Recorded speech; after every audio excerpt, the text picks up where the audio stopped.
Hello, hello, hello! Good morning Philippines and good evening Canada. So today, magluluto ako ng cassava cake. So yan yung mga ingredients: butter, evap, condensed, vanilla extract, coconut milk, white sugar, 6 pieces of eggs, the grated cassava, 2 packs na 454 grams.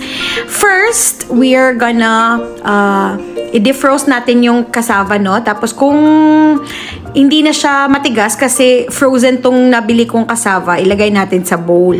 Lagay lang natin yung dalawa. So, ito-thaw lang natin siya para hindi siya hard, 'di ba? So lagay natin yung dalawa. Pagkatapos niyan, isusunod natin tilukon sa nato. In Bisaya pa. Hindi ko alam kung anong Tagalog nun. So tilukon nato para walang maiwan doon sa loob sa container kasi mahal din siya, guys, 'di ba? Grated na 'yan tapos frozen. So hindi na ako nag-peel, hindi na ako nagkudkod. And then next, ilagay na natin yung open muna natin tong condensed milk. So, hindi Philippine brand ito, guys. PC yung brand. Tapos, i-open din natin yung coconut milk. Isang coconut milk lang na can ang need, guys. Okay? So, I think ang ginagawa ko dito is in-open ko lahat yung evap para isahang open na lang sa mga lata. Ayan, open lang natin hanggang ma-open natin yung lahat ng mga cans para diretso na. Tapos, sa grated cassava, ilagay natin yung mga itlog. So, 6 eggs yan.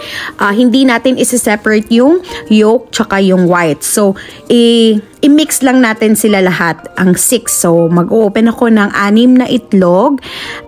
So, shout out sa friend ko na nagbigay ng recipe na to, Simple lang siya, guys.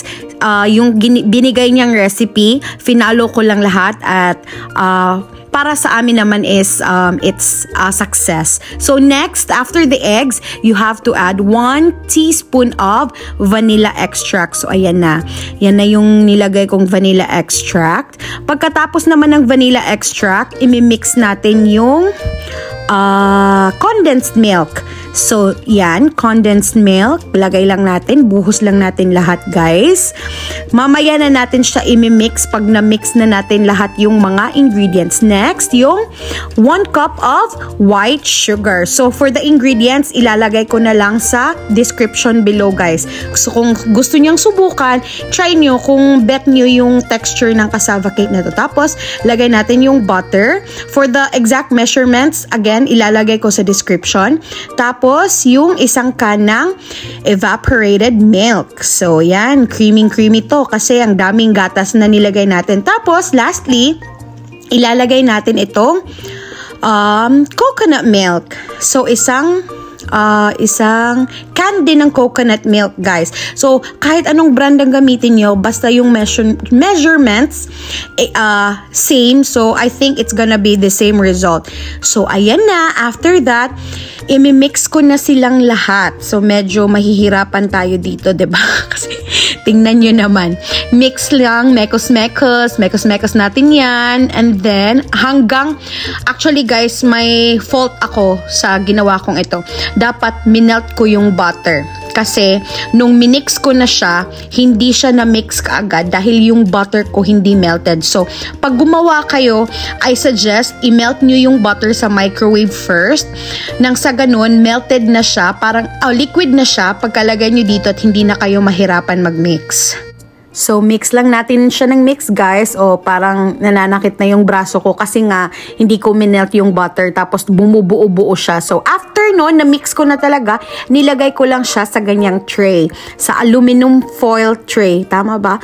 Oo, yun yung pangalan. Nilagay ko lang siya dyan, tapos nag-preheat na ako sa oven ng 177 degrees Celsius or 350 degrees Fahrenheit. So, ibibake lang natin siya with that temperature for an hour. Tapos, ito toothpick check natin kung wala nang dumidikit dun sa toothpick, means luto na. Pero kung meron pa naman, guys, pwede nyo siyang ada ng 30 minutes or pakitingnan-tingnan na lang kasi yung ginamit kong oven yung maliit. So dapat nilagay ko siya sa malaking oven kasi mas mainit doon.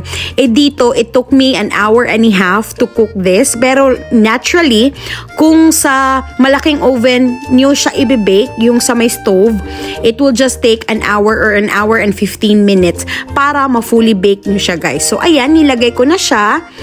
So dalawang tray ang nagawa ko niyan, guys, kasi hindi ko siya masyadong pinuno.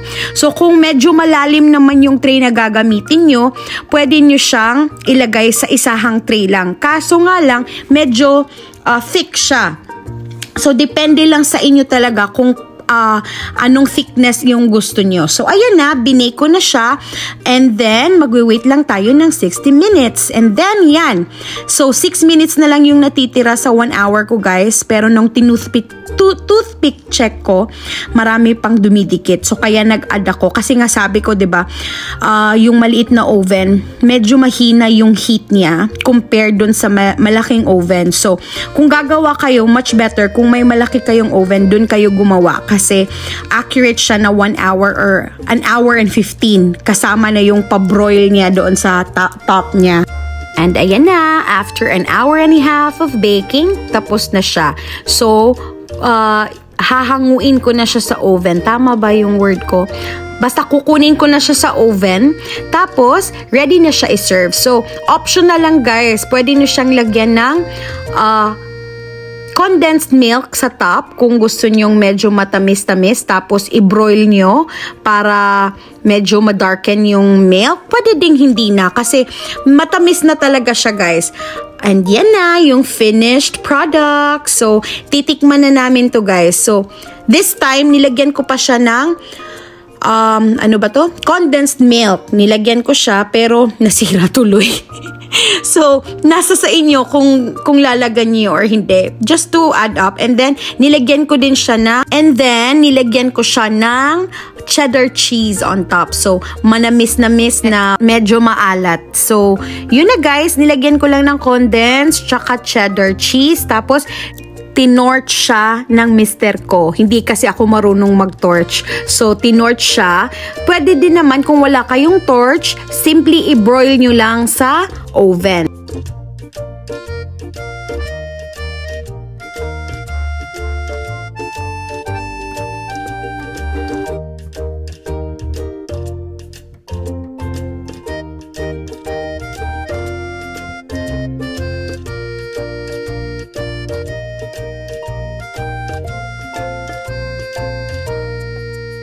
So, here we are, moment of truth. Iti-test na natin or ita-try na natin yung niluto nating cassava cake. So, first na titikim is yung anak namin, guys, si Kian. Siya yung patitikimin namin kasi paborito niya to. Gustong-gusto niya kapag may mga friends kami na nagluluto ng cassava cake. So, kaya tinatry ko talagang matuto kung paano magluto ng cassava cake. So, ayan na-slice na ni Daddy. So, medyo basa-basa siya, guys. Yun yung gusto kong texture. Ayoko nung dry na cassava cake. So, ayan na. Yan na yung itsura niya. Hindi lang masyadong na maganda pagkakat kasi mainit pa siya. So, it's best na i-cut nyo na malamig na. And yan, si Kia na-try na niya and he said it's good. So, yun lang, guys. Thank you so much for watching and we'll see you in our next video. Bye!